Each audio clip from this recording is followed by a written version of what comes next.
So I'm watching the Golden State Valkyries game against the Atlanta Dream. And there's one very, very noticeable thing.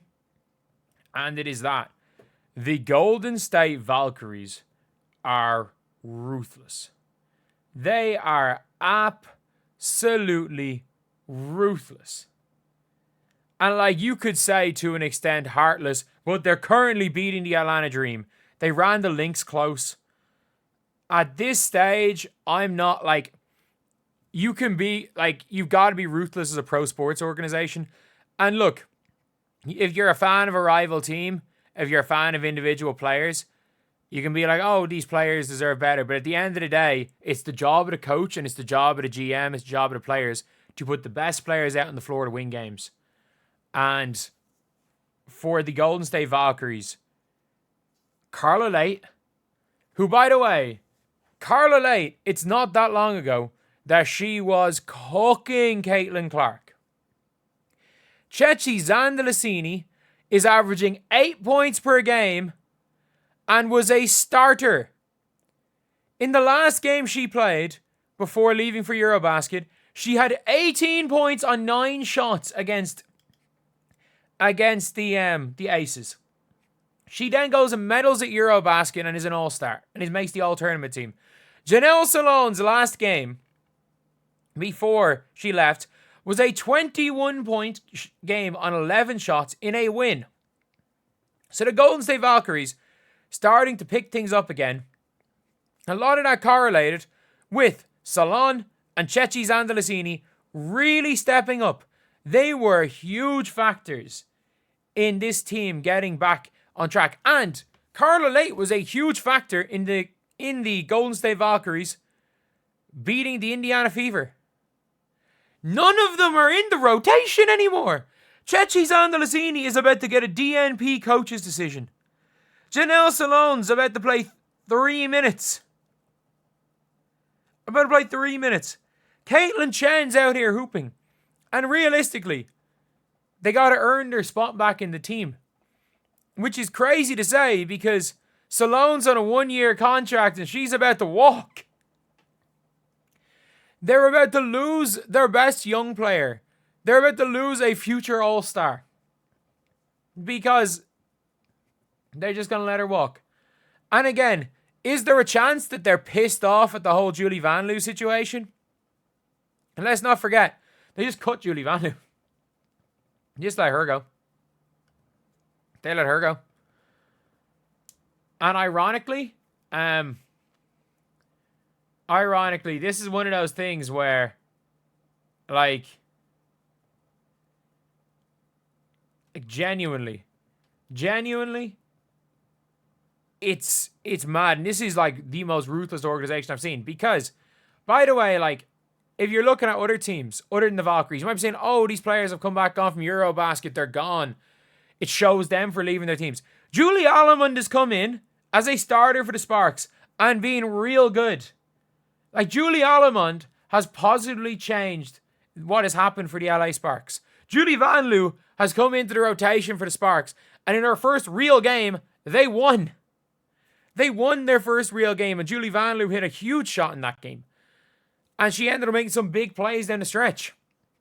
Like, the Indiana Fever, or realistically, aren't horrifically awful without Caitlin Clark. And the Sparks just beat us. They just beat us. Fair and square. And that's from getting players back from Eurobasket. Jess Shepard has come back from Eurobasket, immediately had the exact same role with the Minnesota Lynx, and is killing it. Is absolutely killing it. Probably going to be 6th player of the year. And the Golden State Valkyries have just basically just been like, well, tough. You left the team, you're gone.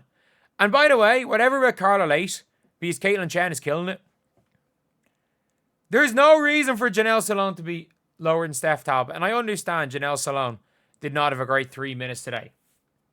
She is, I mean, this is when I say this, she is their team's, at her best, she's their team's best player. She is this team's best player right now, at her best. And there is a good possibility that they're going to lose both games with Salon essentially being being out of the rotation. Looks like they might lose both games since they've come back, by the way. So it's not like, okay, it's realistically, it's not like they're out there killing teams. I understand they're against good teams. But yeah, it's a weird one. And it's going to be interesting to see how the season plays out.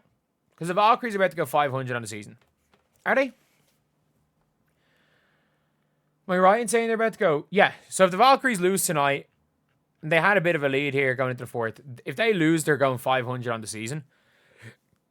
And they go right back into that. They go tied with the Fever. And the Aces. They do have the tiebreaker over the Fever and the Aces right now. But they're tied. They are tied for the last playoff spot if they lose this game. And I don't know. I think it's a very, very rash decision. Taking your best young player who dropped 21 points out of the rotation entirely because of national team commitments. When it is in the CBA, the players are allowed to represent their national team. And the teams that have reincorporated their players come back from Eurobasket have had more success with those players. I think it's an interesting one, but it's ruthless. It's ruthless. And it's either going to pay off or it's going to be an unmitigated disaster. Like, it's either going to go really well or they're just not going to have enough firepower because Ceci Zandalasini and Janelle Salon are two of their 6 best players. Like, Ceci was the 6th player or second off the bench on the best team in the WNBA last year. And Janelle Salon is somebody that the Fever need to look to sign in the offseason.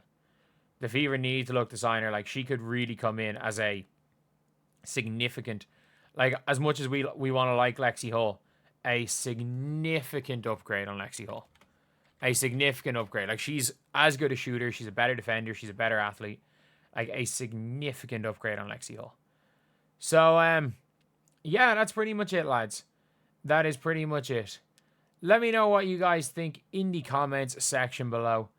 Do you guys think that this is, like, and regardless, sports aren't fair. So I was going to say you think this is fair. It doesn't matter. Sports aren't fair. Do you guys think this ruthlessness is them being overly ruthless for the sake of it? Which it could very well be. They could be being overly ruthless just for the sake of it, just as a, you better not leave us again for future players. And by doing that, they've essentially, like, let's be real, a European in an international tournament year is never signing for the Valkyries again. After the Julie Vanloo situation and this, they're never going to sign get another European player to join them during a competition year. That's just never going to happen. So, is that worth the risk? Is it paying off? But, yeah. I don't know. I have a feeling it's not going to work out. I have a feeling the Golden State Valkyries eventually are going to come back down to earth because, let's be real, a team that can't win away from home isn't anything spectacular. And, like, I think if Caitlin plays, the Fever win on Wednesday. I think it's going to be a real tough one. I think the Fever win. Like, it's Caitlin versus Kate Martin, which is a tough one because Kate Martin always seems to outplay Caitlin Clark when they play against each other. But when it's Caitlin v. Kate Martin, I don't see how the Indiana Fever lose this game as long as they're up for it. And it's one of the more important games, the camp game, so all the kids are there. So they're not, whatever they're going to do, they are most definitely not going to be taking it easy or not going to be doing what happened the last time where they built up a 13-point lead and just took their foot off the gas. They're going to try, the Fever are going to want to win by 30 against a team that are terrible away from home. But anyway, yeah, that's the video. I'll see you guys.